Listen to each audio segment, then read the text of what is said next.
Presidente da República José Ramos Horta, o povo lalica pânico, relaciona ao eclipse solar, nebekarik acontece a lorong ruanolo bulan Abril tinane. Presidente da República José Ramos Horta, Russo Idane, foi participa cerimônias Sri Singmoy One's Home, Pisru, e a Palácio Presidencial Baru Pitadili. Lorong walo bulan Fevereiro tinan rihun rua ronolorai sintolo.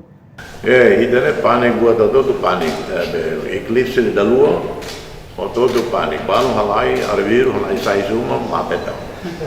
Também a vida que era da agora, hita pânico lá, tal lá tal, eclipse solar né, se acontece. Governo vai lá batida vai né, secretário geral vai lá batida vai né, buat né fenômeno natureza. Agora se que até tinha no membro do governo tem aquela campanha na casa para o todo até né eclipse é normal buat ir ver universo nia significa também e o momento ida em que fulam acamete em loro e 20 de abril de 2023 e a Timor-Leste em eleta e então nessa bulu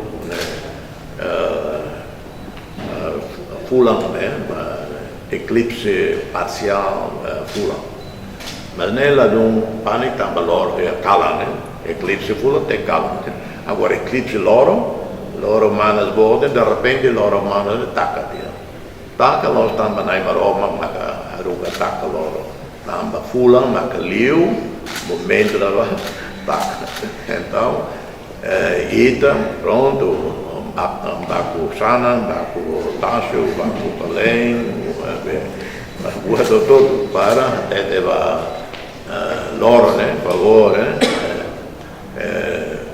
a mim se morre, portanto, e né loro se Roma, ita se salva o mundo. Também quando é eclipse fulan né, Timor mak salva o mundo. Também ser selo e faz exercício, lá baco calém, lá baco sana, lá aquilo, lá reza, se Timor lá baco sana, lá baco calém, lá reza, até fula, fia no nedo e final é malai no mundo.